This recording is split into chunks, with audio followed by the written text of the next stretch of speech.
Miami on the brink of collapse. The truth no one talks about. And if you've ever walked those sunlit streets wondering why something feels different now, you're not alone.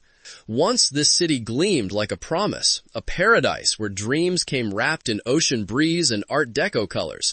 But today, something darker hides beneath the surface, something most people refuse to see until it's too late. What happened to the magic that made Miami the crown jewel of the Atlantic coast? And why are the people who built this city now watching it crumble in slow motion while the world celebrates its illusion?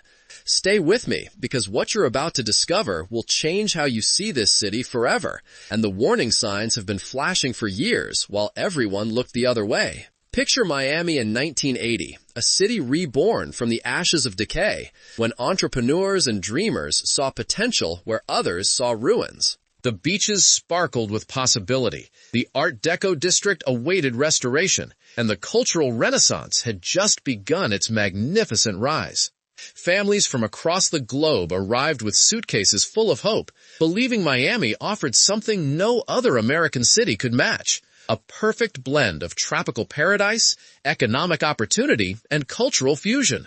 The elderly found their retirement sanctuary, young professionals discovered their launching pad, and artists transformed South Beach into an outdoor gallery where creativity exploded on every corner. Real estate cost a fraction of today's prices. Neighborhoods welcomed newcomers with open arms, and the American dream felt tangible, achievable, real. But here's what nobody tells you about paradise. It always comes with an expiration date, and Miami's clock started ticking the moment success became too intoxicating to question.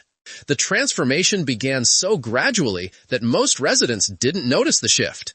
Foreign investment poured into the city throughout the 1990s and early 2000s, and at first everyone celebrated this as progress, as validation that Miami had finally arrived on the world stage.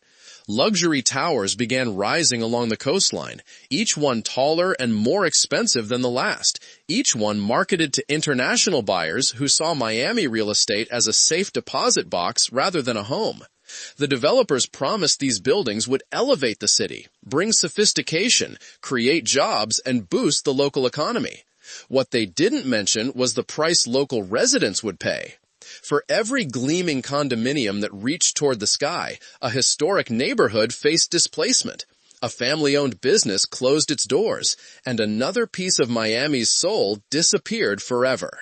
The working-class communities that had given the city its character, its rhythm, its authentic culture, found themselves priced out of the paradise they had built with their own hands. We've all seen this pattern before in cities across America, but in Miami, it happened faster and more ruthlessly than almost anywhere else, and the consequences are only now becoming impossible to ignore. Walk through Wynwood today and you'll see street art celebrated worldwide, galleries that attract millions of tourists, and restaurants where a single meal costs more than some families spend on groceries in a week. But ask longtime residents about the neighborhood's transformation and you'll hear a different story, one of loss, displacement, and cultural erasure disguised as progress. The Puerto Rican families who lived there for generations, who painted their houses in bright colors and filled the streets with music and life, they're gone now, scattered across cheaper neighborhoods further from the coast, their homes demolished to make way for luxury developments and Instagram-worthy murals. The same pattern repeated in Little Haiti, where Haitian immigrants had built a vibrant community rich with tradition, language, and shared history. Developers looked at those blocks and saw only opportunity, only profit waiting to be extracted, and they descended with checkbooks and lawyers and promises that gentrification would benefit everyone. It never does. The small businesses that anchored these communities, the botanicas and bakeries and barbershops where neighbors gathered and culture survived, they couldn't afford the tripled rents and property taxes that followed the developers' arrival. One by one they closed, replaced by yoga studios and craft cocktail bars that serve people who moved to Miami 6 months ago and think they've discovered authenticity. The numbers tell a story that politicians and real estate moguls desperately want to hide. The median rent for a one-bedroom apartment in Miami now exceeds $2,000 per month, while the median household income hovers around $44,000 per year. Let that sink in for a moment. A person earning Miami's median income would need to spend more than 50% of their pre-tax earnings just to afford a modest one-bedroom apartment. And that's before accounting for food, transportation, healthcare, utilities, or anything resembling quality of life.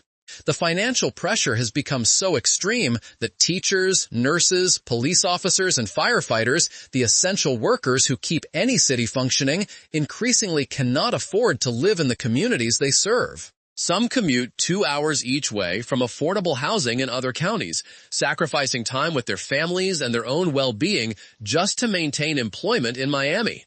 Others have simply given up and moved away, taking their skills and dedication to cities where hard work still translates into stable housing and a decent life.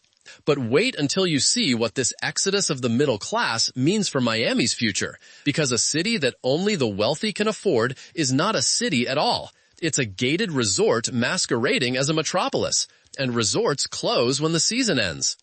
The environmental crisis lurking beneath Miami's luxury facade makes the economic problems look manageable by comparison.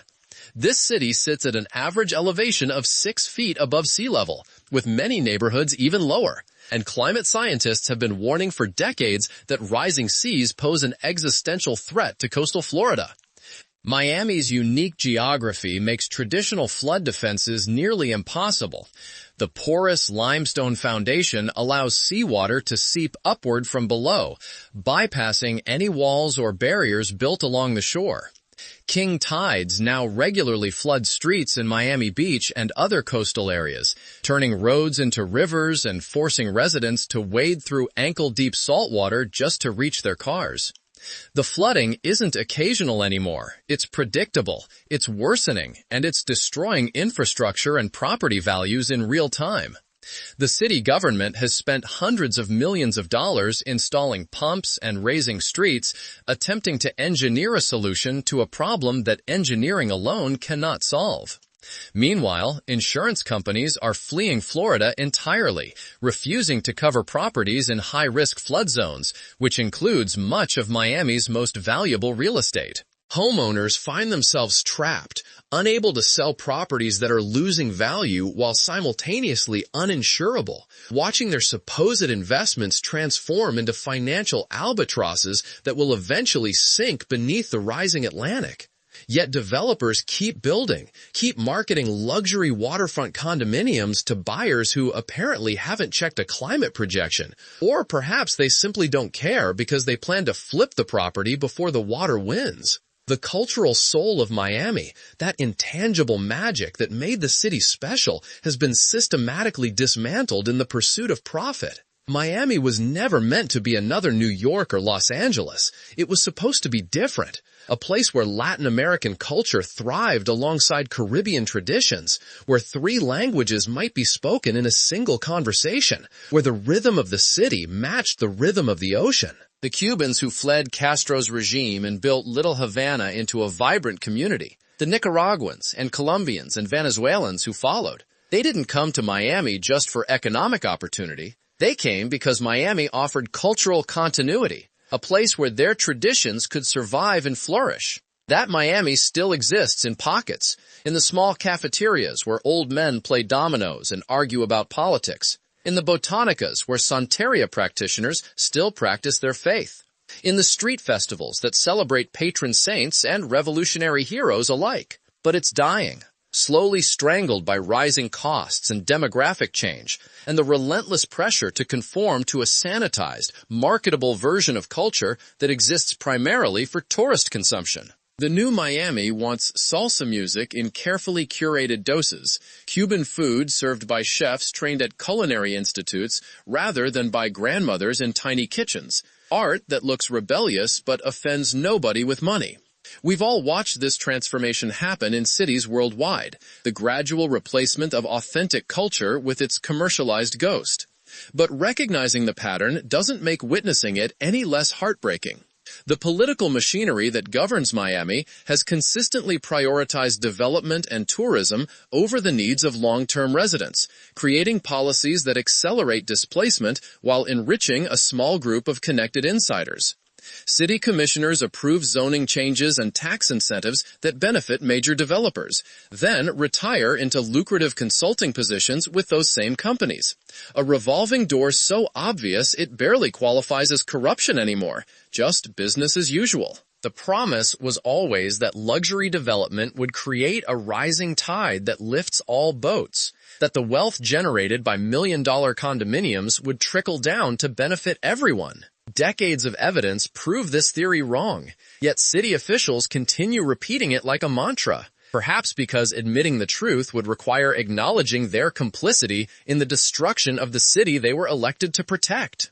Affordable housing initiatives get announced with great fanfare, then quietly die in committee or get built in quantities so small they barely make a statistical difference. Meanwhile, permits for luxury towers sail through approval processes at record speed, and city resources get devoted to beautifying wealthy enclaves while working-class neighborhoods watch their infrastructure crumble. The social contract that once bound cities together, the understanding that government exists to serve all citizens, not just the wealthiest, has been shredded in Miami as thoroughly as anywhere in America, and the consequences grow more severe with each passing year. Traffic in Miami has deteriorated into a daily nightmare, draining years from residents' lives.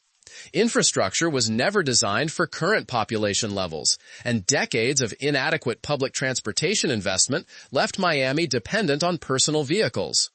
Interstate 95 cuts through the city perpetually clogged, while surface streets offer little relief. Average residents spend over 70 hours yearly stuck in traffic, time that could be spent with family or literally anything more valuable than breathing exhaust fumes. The metro rail serves only a fraction of the metro area on limited schedules. Bus service remains slow and unreliable, stigmatized rather than valued as public good. Other major cities invested massively in subway systems and light rail. Miami had opportunities but directed funding elsewhere, usually toward projects benefiting developers rather than residents. Now the city's trapped in a vicious cycle where worsening traffic drives away businesses and talented workers. The public school system tells another chapter of Miami's decline, a story of neglect, inequality, and the abandonment of the middle class. Miami-Dade County Public Schools, one of the largest districts in America, struggles with overcrowded classrooms, underpaid teachers, aging facilities, and achievement gaps that mirror the city's economic segregation. Wealthy families long ago fled to private schools or moved to suburbs with better public education, leaving the urban school system to serve primarily low-income students with fewer resources and more challenges. Teachers in Miami earn salaries that barely cover the city's high cost of living, forcing many to work second jobs or leave the profession entirely, creating a revolving door of inexperienced educators that particularly harms students who need stability and expertise most. Meanwhile, school buildings literally crumble, with reports of leaking roofs, broken air conditioning, mold problems, and outdated technology that leaves students unprepared for modern workplaces. The district periodically announces reform initiatives and improvement plans, but meaningful change requires sustained investment that never materializes because taxpayers, especially those without children in public schools, consistently vote down funding increases. This creates a self-fulfilling prophecy where bad schools drive away middle-class families, shrinking the tax base and political constituency for education spending, leading to worse schools, driving away more families, in a downward spiral that's devastatingly predictable. A city that fails its children has no real future, only a slow fade into irrelevance, and Miami seems determined to learn this lesson the hard way. The healthcare system mirrors the housing crisis, with costs spiraling beyond the reach of working-class residents while quality care concentrates in wealthy enclaves. Miami has world-class hospitals and medical centers that attract patients from across Latin America, facilities with cutting-edge technology and renowned specialists that represent the best modern medicine can offer. But access to this excellent care depends almost entirely on insurance and ability to pay, creating a two-tier system where the wealthy receive prompt attention and comprehensive treatment while everyone else waits for hours in overcrowded emergency rooms or goes without care entirely. The number of uninsured residents in Miami-Dade County remains stubbornly high despite the Affordable Care Act, as many workers hold jobs that don't provide insurance but earn too much to qualify for Medicaid, falling into a coverage gap that can prove fatal. Community health clinics try to fill this void, but operate perpetually overwhelmed and underfunded, staffed by dedicated professionals who perform miracles with inadequate resources, but cannot possibly serve everyone who needs help. The result is a population where preventable diseases go untreated until they become medical emergencies, where chronic conditions like diabetes and hypertension ravage families because regular checkups and medication feel like unaffordable luxuries, where the stress of living paycheck to paycheck manifests in heart disease and mental health crises that rarely receive proper attention. We tell ourselves America has the best healthcare system in the world, and for people with money, that's absolutely true. But for the half of Miami's residents living on the edge of financial disaster, the system might as well not exist at all. The nightlife and entertainment economy that once made Miami famous has transformed into something unrecognizable. South Beach clubs that once welcomed diverse crowds now charge hundreds of dollars for entry, with bottle service running into thousands. The music that made Miami a cultural force, that fusion of hip-hop and Latin rhythms and Caribbean beats, has been replaced by celebrity DJ sets that sound identical to what's playing in any other playground for the ultra-rich. The locals who created Miami's nightlife culture can't afford to participate anymore, can't afford the cover charges or even parking near the venues. So authentic culture survives in neighborhood bars and house parties, while tourists experience sterilized, overpriced facsimiles and call it the real Miami. The homelessness crisis has exploded, with encampments spreading while officials criminalize poverty rather than address root causes. Downtown hosts semi-permanent tent populations that make tourists uncomfortable and provoke calls for clearing camps without providing housing or services. Causes are obvious: unaffordable housing, insufficient mental health treatment, frayed safety nets, and an economy generating low-wage jobs without mobility. Yet the city's response focuses on enforcement, passing ordinances, making public sleeping illegal, sweeping camps, and scattering residents without alternatives. Other cities prove housing-first approaches work, that providing shelter before demanding sobriety helps people recover at lower long-term costs. But Miami chooses punishment over compassion, pretending that making life harder for homeless people will make them disappear. The small business ecosystem that once gave Miami its character has been destroyed by rising commercial rents and corporate competition. The Cuban cafeteria, where 3 generations served café con leche, where regulars gathered and the owner knew everyone's name, closed last year when rent tripled. The independent bookstore, the family hardware store, the vintage shop, the dive bar that operated since the 70s, all gone, replaced by bank branches and chains that last 18 months. Each closure represents cultural loss, the erasure of gathering places and shared memories that transform buildings into community. We're all poorer for it because cities need continuity and businesses that outlive their founders to maintain identity. Miami is becoming a city without memory, where everything feels temporary because everything is temporary. Infrastructure beneath Miami's surface is crumbling. Water mains break weekly, electrical grids fail during storms, sewage overflows in the streets. Decades of deferred maintenance created bills running into tens of billions the city doesn't have. The water system loses 30% through leaking pipes. Electrical infrastructure wasn't designed for extreme weather that climate change makes frequent. Every hurricane brings outages lasting weeks, spoiling food and disrupting business. The seawall protecting Miami Beach slowly fails, allowing more saltwater intrusion.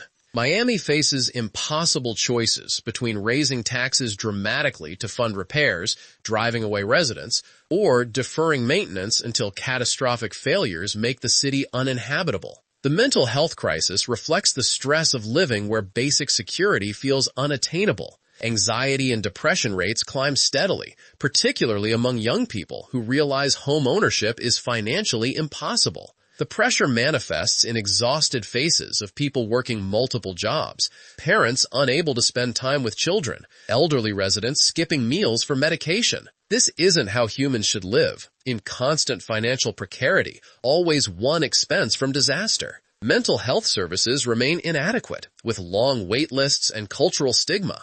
People suffer silently or medicate with substances or break under pressure. A healthy society protects vulnerable members, while a failing society sacrifices the many to protect wealth of the few. Miami chose the latter path. The tourism industry dominating Miami's economy creates thousands of low-wage jobs while concentrating profits among corporations headquartered elsewhere. Visitors pour billions annually into the economy, but wealth rarely translates into prosperity for housekeepers, servers, and retail workers who make tourism possible, yet can't afford housing near work, lack insurance, and earn stagnant wages. The pandemic exposed this injustice when tourism collapsed and service workers found themselves unemployed without safety nets. Recovery brought tourists back, but wages remained stagnant while costs soared, effectively cutting real income. Union organizing faces fierce opposition in this anti-union environment. Miami's hardest workers are often its poorest, where full-time employment doesn't guarantee housing security or middle-class stability. The environmental degradation extends beyond sea rise to dying coral reefs, polluted Biscayne Bay, and destroyed ecosystems. The reefs protecting Miami's coastline die from warming water, disease, and boat damage, eliminating both natural storm barriers and tourist attractions. Biscayne Bay suffers algae blooms and sewage overflow that killed seagrass beds.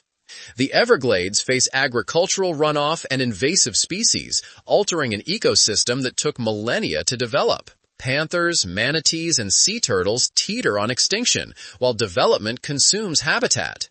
Environmental groups win occasional victories but lose the war as economic interests trump ecological concerns. Miami's natural environment attracted people here originally, yet protecting it takes a back seat to short-term profit. Political divisions fracture Miami intensely as diverse populations clash on every issue. Cuban exiles suspicious of socialism clash with younger arrivals embracing progressive policies. Economic anxiety and racial tensions get weaponized by politicians benefiting from division rather than unity. Miami's natural environment attracted people here originally, yet protecting it takes a back seat to short-term profit. Political divisions fracture Miami intensely as diverse populations clash on every issue. Cuban exiles suspicious of socialism clash with younger arrivals embracing progressive policies. Economic anxiety and racial tensions get weaponized by politicians benefiting from division rather than unity.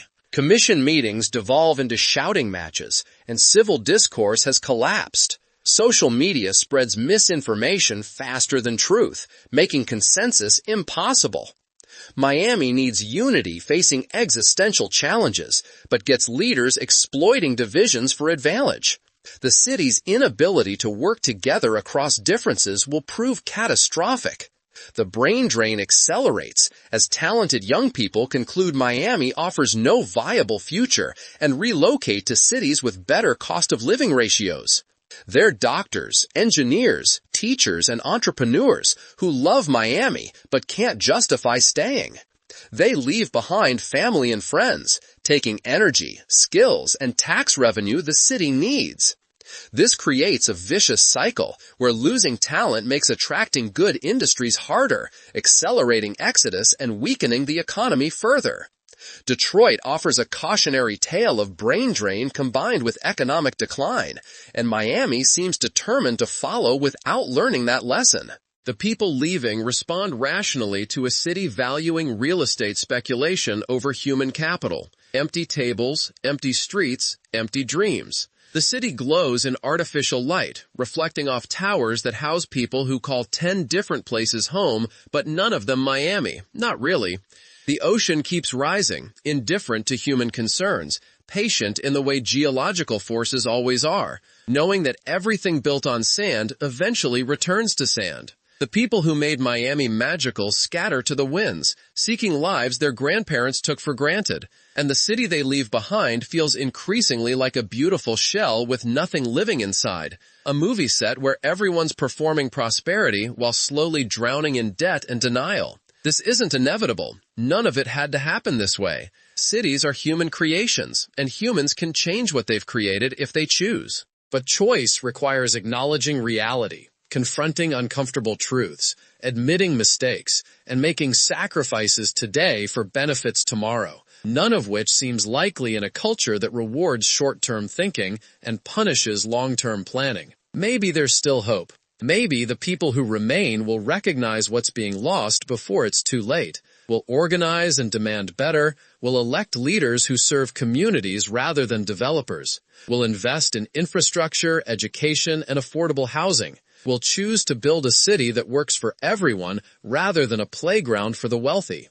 Maybe Miami can become a model for how coastal cities adapt to climate change instead of a cautionary tale of denial and displacement. Maybe the cultural richness that made the city special can survive and thrive instead of being commodified into irrelevance. Maybe young people will be able to afford homes and raise families here. Teachers will earn enough to live with dignity. Artists will find space to create without constant fear of eviction. And the American dream will mean something real again instead of a bitter joke. Maybe future generations will look back at this moment as the turning point when Miami chose sustainability over speculation, community over profit, and humanity over market forces. Or maybe not. Maybe we'll keep pretending everything's fine while the water rises and the culture dies and the soul of the city disappears, until one day we wake up and realize Miami became just another place where rich people park money in empty apartments while everyone else moves away or struggles endlessly or gives up entirely. The truth nobody talks about is that we're watching it happen right now, in real time, and we have the power to change course, but probably won't because change is hard and expensive and requires admitting we've been wrong. It's easier to keep building, keep consuming, keep celebrating while the foundation crumbles. Easier to tell ourselves the problems aren't that bad, or solutions don't exist, or someone else will figure it out eventually. But they are that bad. Solutions do exist, and nobody else is coming to save us. We have to save ourselves, or accept the consequences of our inaction. If you've felt this change too, if you remember when Miami felt different, when it promised something more than expensive emptiness, share your story. The next chapter hasn't been written yet, and maybe collectively we can demand something better than the slow collapse we're currently watching. Maybe there's still time to remember what Miami used to mean and fight to reclaim it. Not the sanitized tourist version, but the real thing. Messy and diverse and affordable and alive. Maybe we can build a city that works for the people who live here instead of the people who invest here. That values culture over capital, community over consumption, sustainability over profit. Maybe Miami, on the brink of collapse, becomes Miami that stepped back from the edge and chose a different path. Maybe.